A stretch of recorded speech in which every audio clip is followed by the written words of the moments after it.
there, you're welcome to another episode of the BRR Show, which is the business, relationship, and real life issues show, where we have conversations from lenses that are different from what you would regularly see through. The last time we were here, we had a conversation with Olushola, and on wrapping up the episode, we asked him to make a commitment to us to be here again. And guess what, guys? He's here with us again.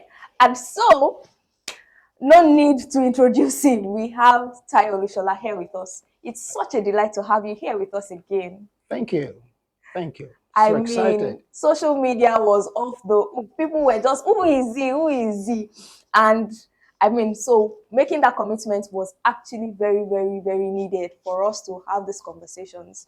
Another thing that happened in the last 1 week was the fact that a lot of people started sending in their questions saying, "Dear Oluwati, this is what is happening to me. These are my situations." And we decided to take one of those questions, and we trust that you would be willing to help us dissect and perhaps find solution to this person's need at this time. We'll take a break right now, and when we return, we would have the question read and hand over to Olushola to help us dissect and perhaps find solutions to this pressing question. Stay with us. Thanks for staying with us. It's still the BRR Show. Earlier, we promised to read a question that a fan had sent in and is looking for solutions to. And so here goes the question. Dear Oluwati, I married my husband when he barely had nothing. I come from a well-to-do family and was willing to give all of that up because of love. I sustained the family because I was earning 5 times his salary. Childbearing didn't come so easy for me due to constant sickness. And as a result of that, I had to stop working. God so good, my husband got a well-paying job, which was like 3 times of my own former salary. Now that he has earning power, he has neglected myself and the children. I'm considering leaving the marriage as the financial and emotional abuse is too much. But I know I cannot survive outside this home because I have no source of income. Kindly advise me. There you go, Tayo. This is this person's situation. How do you go about helping? Well, it's quite pathetic, and honestly, I feel so many things are foundationally wrong with this marriage, with this relationship. You got married to somebody.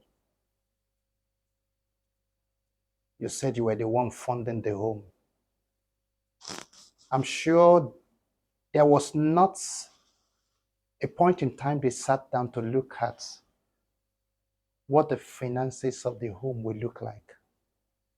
This is one of the mistakes most women make when they are getting married. Because you are earning income does not mean that you should go into marriage when your husband or the person you want to marry is not earning income. It goes for the men too.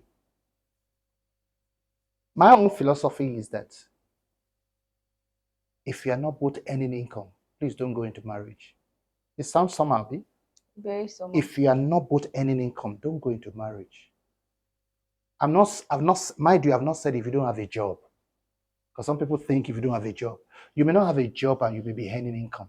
How is that? Yeah, I may not have a job, 8 to 5 o'clock job, but I have a means by which I'm earning income. Okay. You understand? So as long as I'm earning income, it means that the two of us can sit down and look at, okay, what's the budget for this home going to look like in a month? If what we are earning can carry the income, can carry the budget, why not? That means we are actually earning income that can pay our bills. So we can go ahead, because everything grows in marriage. Communication, finance, sex, everything you think about grows in marriage. Always remember, you cannot always have everything, including money, at the beginning of your marriage. Everything grows.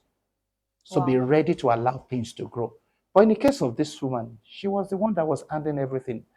And I say to women, I said, please, you are not expected to be the one to do it. If your husband is doing it and it's not sufficient, then you can help. There's an adage in Yoruba that the owner, the helper should not be the owner of the responsibility. Mm. In other words, you call me to come and help you.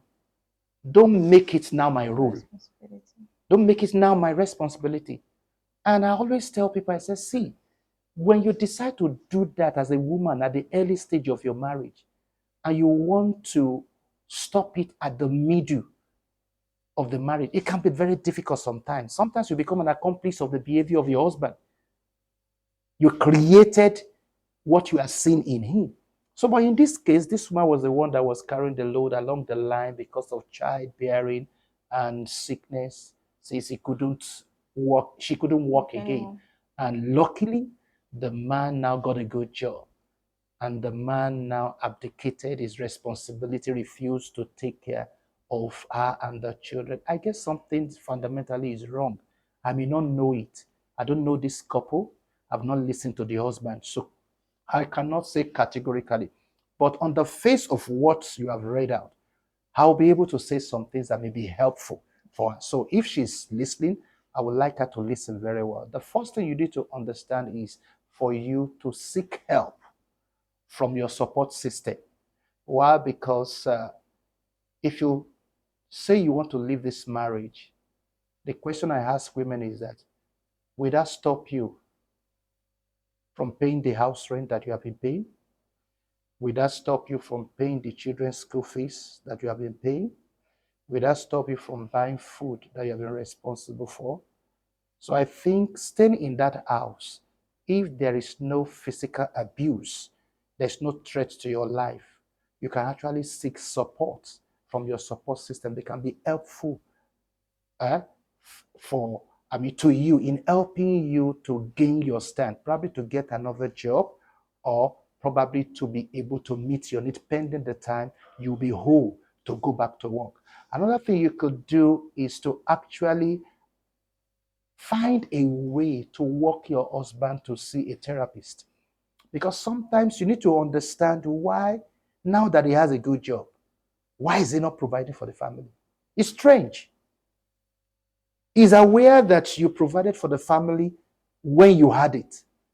Is it not time for him to repay you back for the good works that you have done in the past? I think something is fundamentally wrong. I'm telling you. So, some cultures in this kind of scenario may want to say, there's a spiritual undertone in it, because if he's in his right senses and those are his children, Yeah. he will take responsibility. So, are there chances of cases like this being spiritual based on the African mentality that a lot of people have?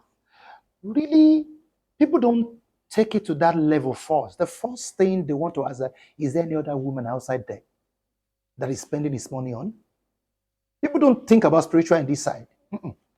As regard this story, the first thing that will come to the mind of the wife is that, who is he spending his money on?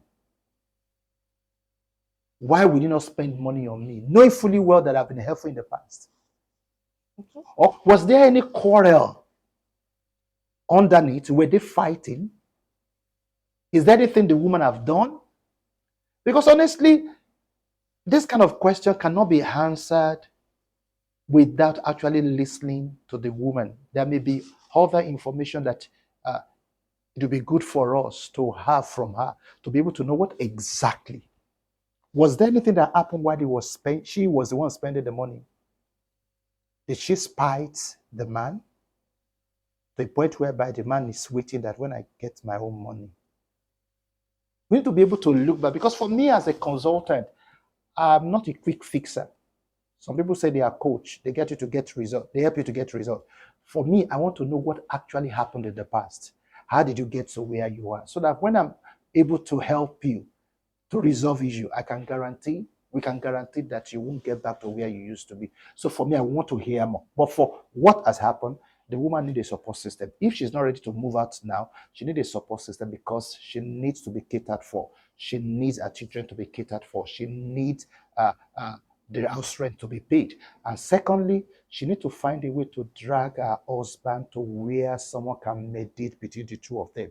So that sometimes, I wouldn't want to say the man may not know, because Why would the man not know? Peradventure, somebody need to speak senses into his head. They will both need a mediator to be able to mediate between them to know why is he not spending. This woman have probably the man is even doing some things, but the woman feel it's not enough. But we've not had the side of the man. But it's strange for a man not to take care of his wife, knowing fully well that this woman have been very helpful in the past. I've heard of women who actually bankrolled their wedding. I mean, they spend all the money. Exactly. I've heard severally. And I'm wondering, why should a woman do that? But is she wrong to have done that? Are you desperate? There are principles you don't break. A man must be ready. Sorry, I have to say this adage again. If you're not ready to marry, if you don't have the means of getting married, why should you marry? A man is responsible. There are things the man is responsible for. If you can't undo it, then wait till you can. You may not have it all, but at least have something to kickstart it. Why should a woman bankroll your wedding? I mean, bought your suit. It's an aberration. Bought your shoe. She is the one that married you. So you will be the one to be submitting to her. Does that mean? Because you are expected to come out. If the citizens are now the one feeding the government, how does it sound? How does it sound? Some people don't see anything bad in it, but we are telling you that these are the main reason why some people have serious issues in marriage. There are things that should be. The man is responsible for the well-being of the home. You may not have it all. That's why your wife is there to help you.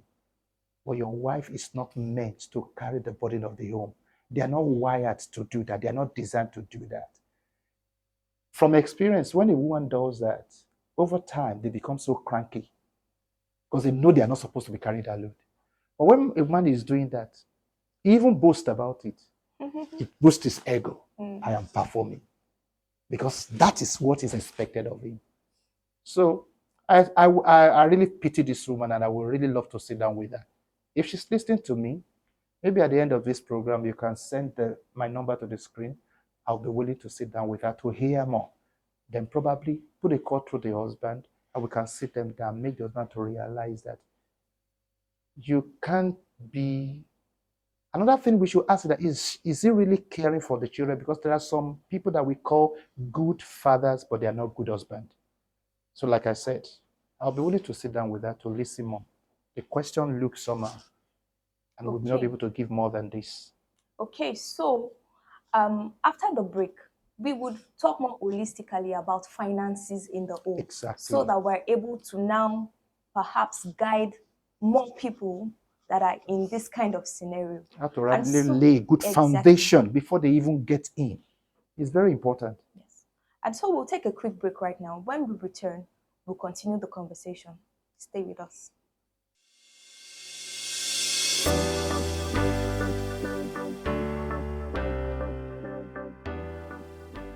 You're welcome back. It's still the BRR Show. And with us is Tayo Olushola. We had a fan send in a question, and before we went on the break, the conversation was broken down.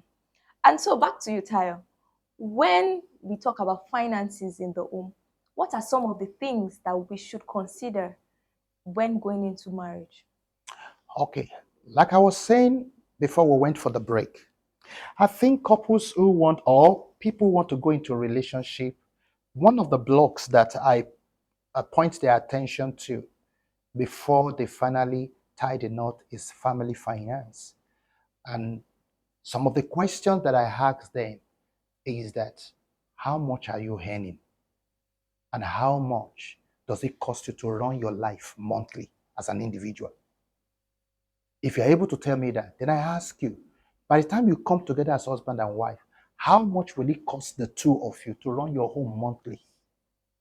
When you're able to get that, then I ask you, if you put your money together, even the husband first, will the amount you are earning monthly, is it sufficient to carry this budget? So if it's not sufficient, how do you want to cope with the deficit? That is why you have your help. So the two of you look at the budget of the home and you look at how do we run this home. Because the truth is that money is very, very essential. It's very, very critical. Money is a powerful influence. If you have it, I can guarantee that 90% of the problem in the home will be solved. But if you don't have it, in fact, I always make this statement, money may not give you a lasting fulfillment, or money may not create a lasting happiness for you, but you may not be happy without it. Then you may not be happy without it. There's love, but I'm that telling money you, where you can't money pay bills. Even the scripture, my Bible that I love to read very well, says money answereth all things. All. It's the Bible that says, it said all, A-double-L, all things. And somebody said, whatever money cannot do, more money will do it. You understand? So money is so essential, and it's something you both need to discuss before you get into marriage, because you can be frustrated if there's no money or enough money in the home. So the husband and wife need to discuss it. So there are different models that you can run. I will share with you the model that I run in my home that I've been running for the past 26 years. Okay. My wife and I agree that I'll be the one responsible for everything in the home. She wants to make her hair, I give her money to do it. What? Yeah.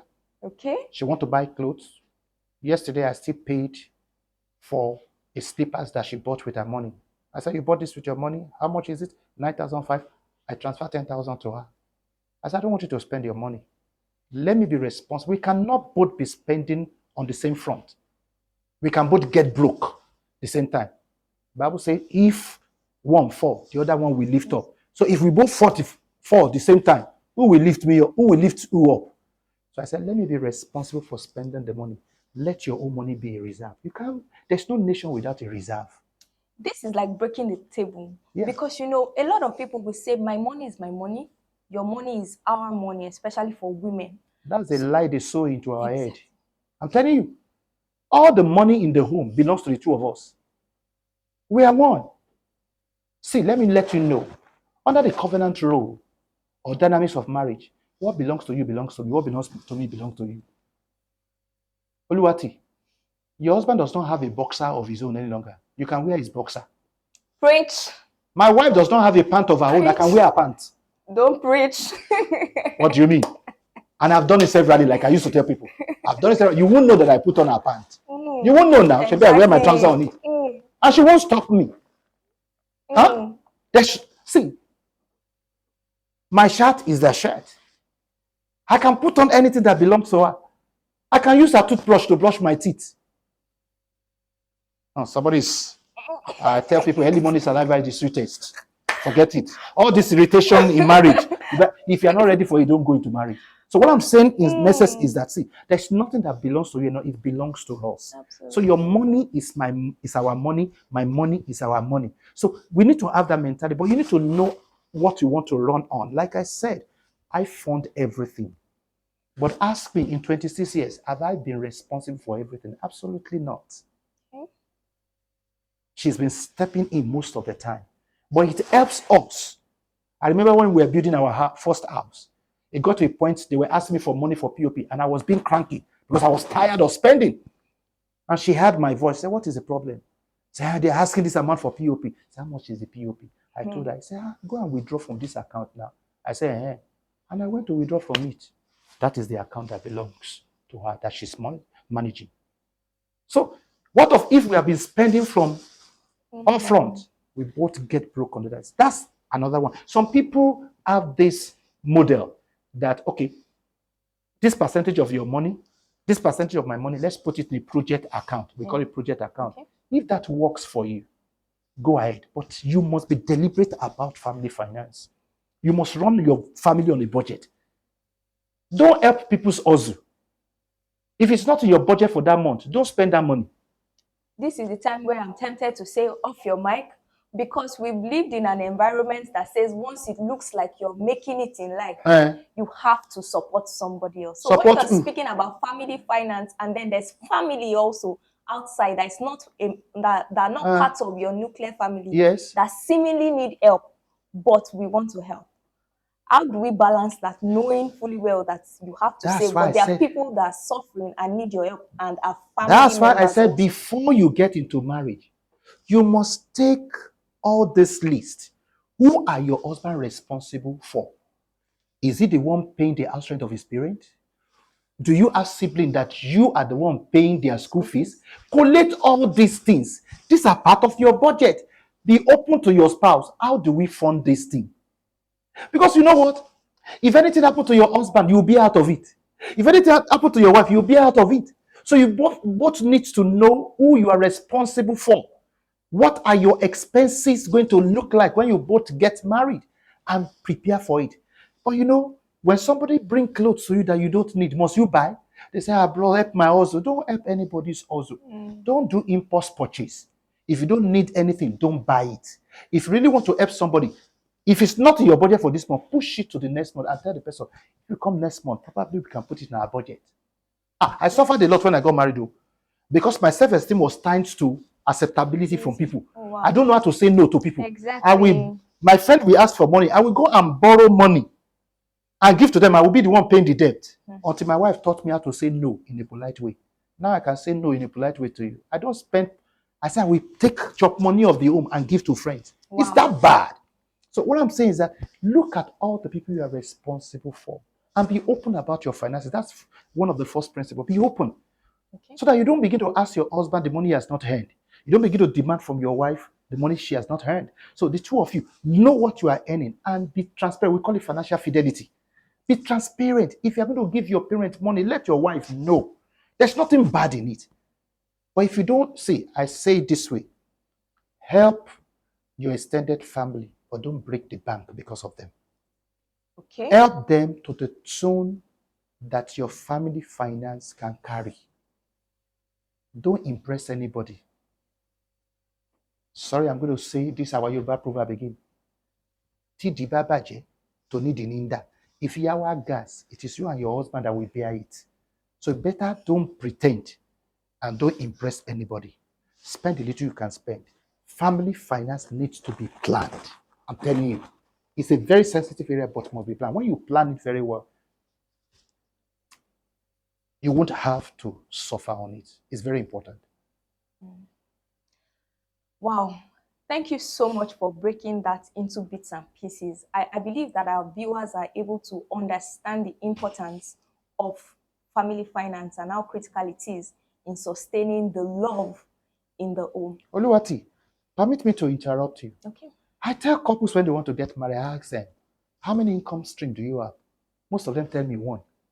What is his salary? And I tell them, one government policy can run aground your one stream of income. You can't run a family with one stream of income. Is it only this salary job that you can do? Are there nothing you can sell? Don't you have hand skills that you can use, a side hustle that you can use to earn income? Why will you stay on one salary that is not guaranteed the next day? I feel couples need to begin to think about multiple streams of income so that you can begin to increase the availability of money in the home and do what you need to do on time when there are no children. So that when children begin to come, you'll have said, guide yourself. It shouldn't be when your children are entering university that you want to build a house. Now that you don't have children, why don't you buy a land and start building? Because when the issue of accommodation is settled in your life, half of your problem is solved. If it is gari and kulikuli you are eating in your house, nobody knows who. At least nobody can throw your load on the streets. Okay. Are you understanding me? So there must be wisdom. Little wonder my Bible talks about proverb. He said, by wisdom the house is built. You need wisdom for marriage. If you have it, you have it. If you don't have it, Oluwati, you don't have it. Thank you. Thank you so much.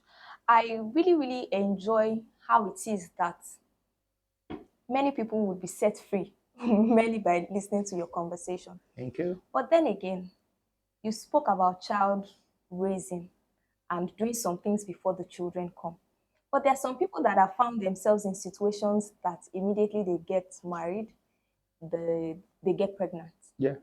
What do you say to people like that? When you have a toddler is a toddler. How much does a toddler consume?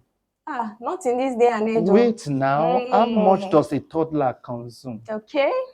The milk, The first 6 months is It's free. breastfeeding now. Okay. Breastfeeding. You understand? See, But there are it's also big. some children that don't take milk. They are lactose intolerant. So I'm trying to like make the conversation If a they're bit like more my broad. children, if they're So like my children, you are lucky. My children did not take. I wanted to feel big. I bought Fiso cream. okay. They didn't take it. They took akamu without sugar, without milk. If you put milk or sugar inside the akamu, they won't take it. They took raw akamu for 6 months. And by the time it was getting close to 9 months, we started with amala and ewedu with crayfish inside it. So I didn't spend money on milk. Do you understand? But what we are saying is that when children are still within a year, you understand, it's all about their food. There's not much demand. You can save towards it. You can save. Let me tell you, it's not because your money is not enough that you are not saving. That's another principle I teach people. Couples should learn how to save. Okay. Because somebody said the money that is not enough. I said no. It's not because your money is not enough that you are not saving. It's because you are not saving that your money will not be enough. So whatever, no matter how small, make sure you save. The salary increment in your office, must you spend it? If they don't increase your salary, will you die? Why don't you turn that increment into savings? You suddenly eat a gusher, the money you are not expecting. Why can't you save it? See, when you learn how to save, your money multiplies. So what I'm encouraging couple to do is that, see, fathom everything into your planning. When you don't have children in secondary school, in university, that places so much demands on your finances, learn to do something against the future with those monies. Because you know what? You will not always have money.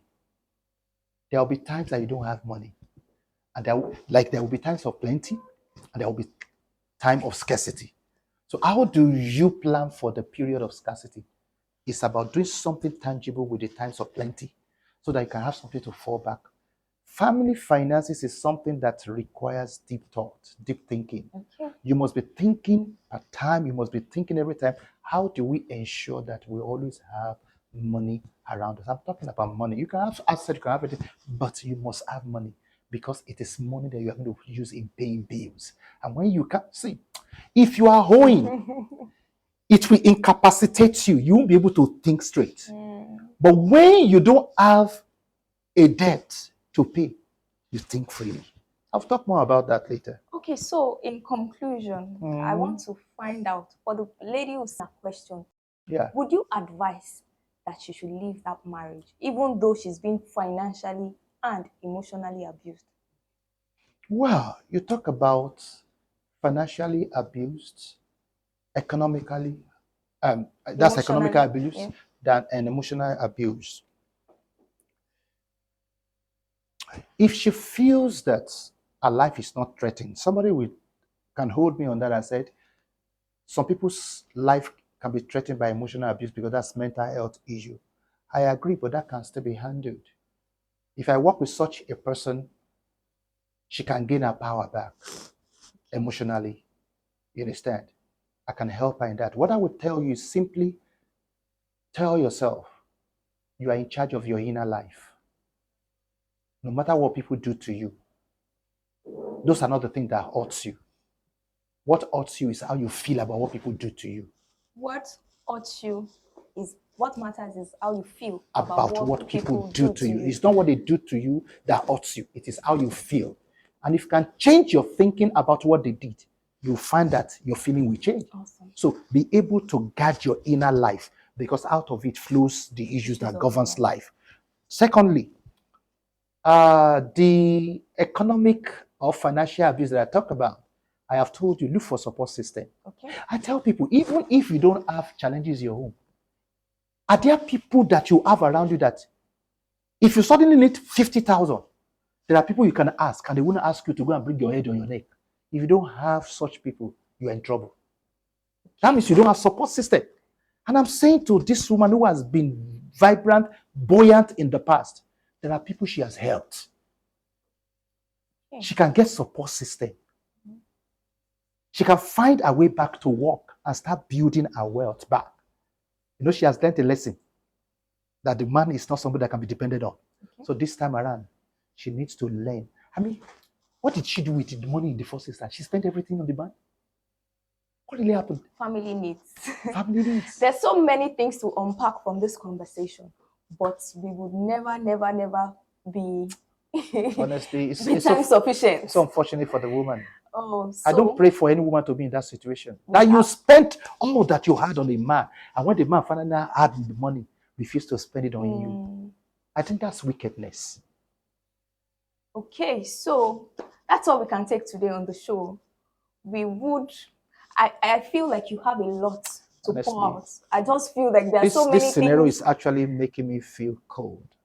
I feel it's a disservice to the woman.